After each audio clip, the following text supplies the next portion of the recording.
houve um tempo em que o Deus Supremo decidiu dar início à criação.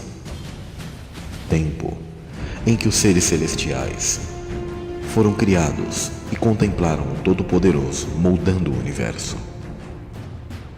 Neste tempo, houve o início da guerra que se estende até os dias de hoje. Após a criação do processo humano, em que parte desses seres foram colocados na terra paradisíaca, houve a queda da humanidade. Houve a separação da semente da mulher e da semente da serpente. Após a queda, houve o tempo em que os gigantes e seres mitológicos caminharam pela terra. Civilizações com alta tecnologia que desafiaram a Deus e alteraram a criação. Tempo do grande dilúvio, que foi o primeiro juízo de Deus sobre a terra. Juízo que varreu esses impérios profanos. Tempo do levantar da grande Babilônia e da saga do povo hebreu até o Êxodo. Tempo dos guerreiros hebreus contra os remanescentes da semente da serpente, até a vinda do Messias. E hoje, o panorama com os atuais dias, em que próximo está o embate entre o filho da perdição e o retorno do Messias, o retorno do Rei.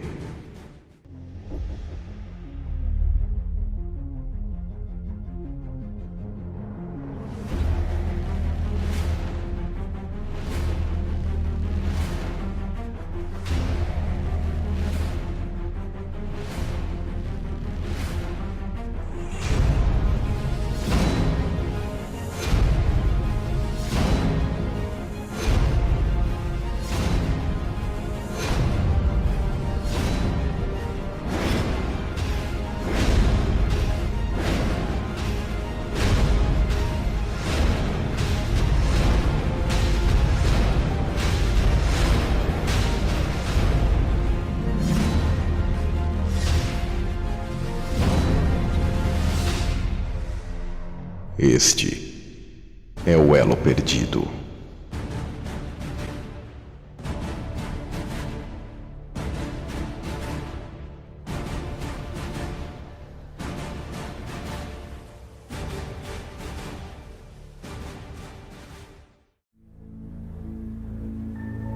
Muito além da eternidade, além do nosso espaço-tempo, Deus estava em seu estado único e pleno, mas decidiu amar e de si mesmo deu existência à sua criação.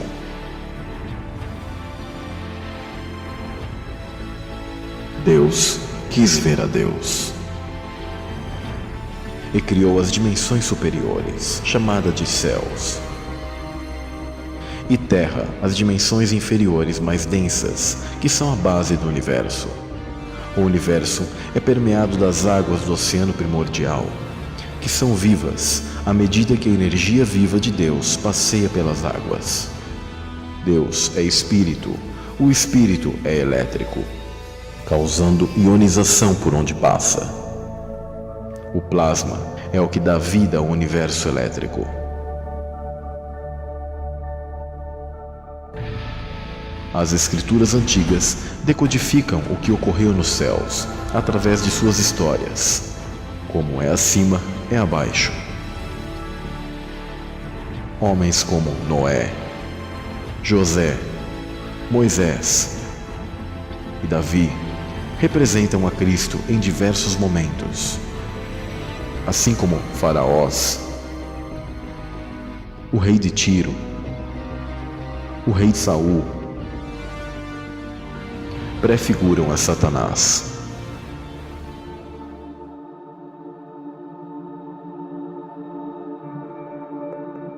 Deus deu autoridade a 13 grandes seres, assim como existiram os antigos 13 signos dos céus, que representam moradas celestiais, as tribos de Israel.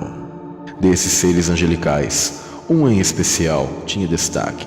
Segundo o livro de Enoque, ele era conhecido como Gadriel. Este foi o principal dos 5 grandes anjos que incitaram a queda angelical. Em Enoque está escrito: o nome do terceiro é Gadriel. Ele descobriu todo o golpe de morte aos filhos dos homens. Ele seduziu Eva e descobriu aos filhos dos homens os instrumentos de morte, o casaco de malha, o escudo e a espada para a matança, todo o instrumento de morte para os filhos dos homens. Estas coisas derivaram de suas mãos para os que habitam sobre a terra daquele período para sempre.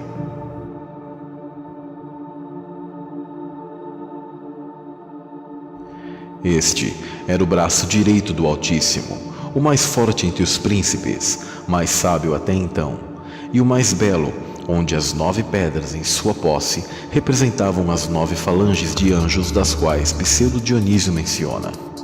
Estavam baixo o comando deste ser angelical. 9 hierarquias angelicais existem: serafins, querubins, tronos, dominações, virtudes e potestades, principados, arcanjos e anjos. Essa ordem foi primeiramente organizada por Pseudo Dionísio por volta do século V.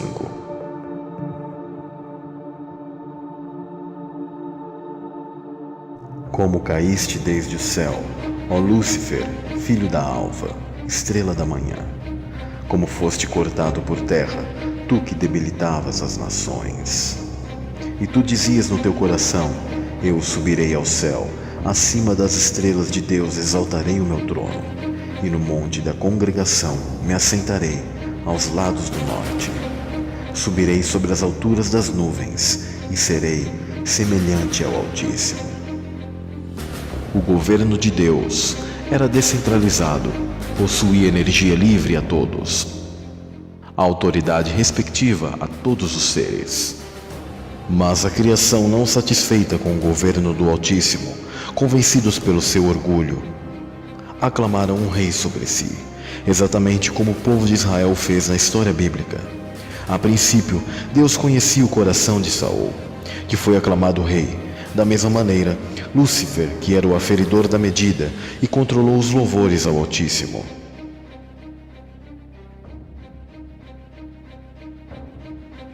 Estiveste no Éden, jardim de Deus. De toda pedra preciosa era a tua cobertura: sardônia, topázio, diamante, turquesa, ônix, jaspe, safira, carbúnculo, esmeralda e ouro. Em ti se faziam os teus tambores, e os teus pífaros, no dia em que foste criado, foram preparados. Tu eras o querubim da guarda, ungido para cobrir, e te estabeleci no monte santo de Deus estavas. No meio das pedras afogueadas andavas. Perfeito era nos teus caminhos, desde o dia em que foste criado, até que se achou iniquidade em ti. Na multiplicação do teu comércio, encheram o teu interior de violência e pecaste. Por isso te lancei profanado do monte de Deus, e te fiz perecer, ó querubim cobridor, do meio das pedras afogueadas. Elevou-se teu coração por causa da tua formosura. Corrompeste a tua sabedoria por causa do teu resplendor. Por terra te lancei, diante dos reis te pus, para que olhem para ti. Pela multidão das tuas iniquidades, pela injustiça do teu comércio, profanaste os teus santuários. Eu, pois, fiz sair do meio de ti um fogo, que te consumiu, e te tornei em cinza sobre a terra, aos olhos de todos os que te veem. Estão espantados de ti, em grande espanto te tornaste, e nunca mais subsistirá.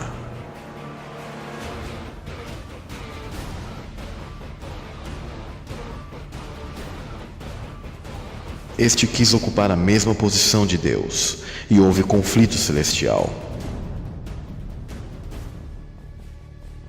Eu vi Satanás caindo do céu como um relâmpago. Na batalha houve caos, e os céus e terra se tornaram sem forma.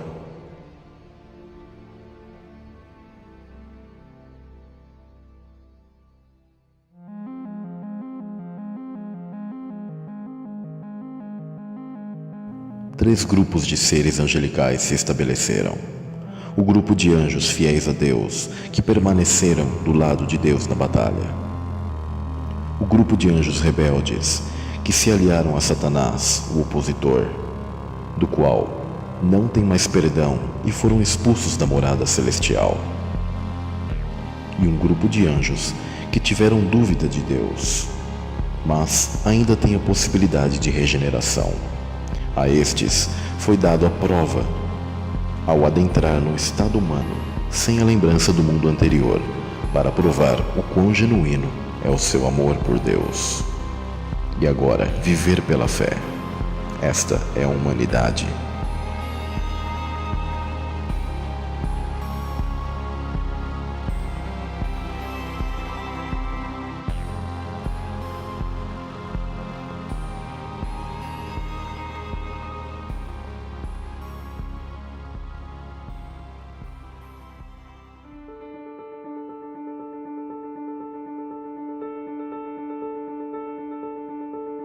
Percebemos um padrão bíblico em que, entre muitos irmãos, o considerado mais fraco era desprezado. Assim foi com José, mas, assim como em seu sonho dos feixes que se curvavam a ele, assim foi com Cristo, em que todos servirão ao Messias. O mesmo temos com Davi, o menor, porém o mais corajoso entre seus irmãos. Assim foi com Cristo. O padrão dos primogênitos também é apresentado nas Escrituras. A nação de Israel é chamada por Deus de primogênito, mas haviam outras nações anteriores a Israel. Cristo é o primogênito da criação, guardado no seio do Pai, que tomou o lugar de Satanás. Esse padrão é observável em Caim e Abel, em que Abel é morto e Sete é dado no lugar. Ismael e Isaque. Isaque é o filho da promessa, mesmo não sendo primogênito. Esaú e Jacó. Esaú vem de sua primogenitura, e Jacó tem a bênção e recebe o nome de Israel. Este é o padrão que ocorreu nos céus. Cristo assentou-se à direita do Pai e assumiu a primogenitura.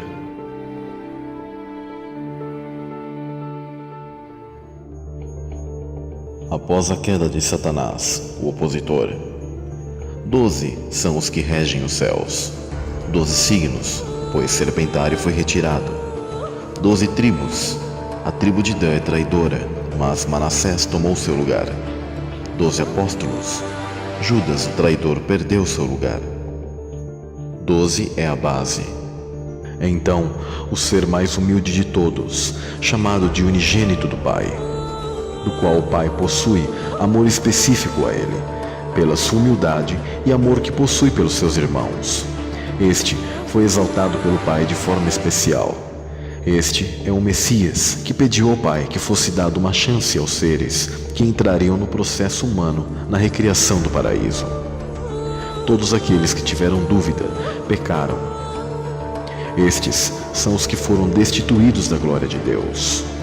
Não se destitui algo do qual você não fez parte antes. Este pedido teve um preço. Assim como Davi contra Golias foi desafiado, Cristo aceitou o desafio de passar pelo processo humano para comprar com sangue real o perdão de nossos pecados.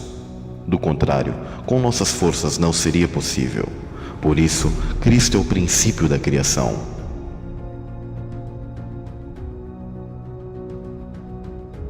Ali estava a luz verdadeira que ilumina todo homem que vem ao mundo. Estava no mundo e o mundo foi feito por ele, e o mundo não o conheceu. Veio para o que era seu, e os seus não o receberam. Mas a todos quantos o receberam, deu-lhes o poder de serem feitos filhos de Deus, aos que crerem no seu nome, os quais não nasceram do sangue, nem da vontade da carne, nem da vontade do homem, mas de Deus. E o Verbo se fez carne e habitou entre nós, e vimos a sua glória, como a glória do unigênito do Pai, cheio de graça e de verdade.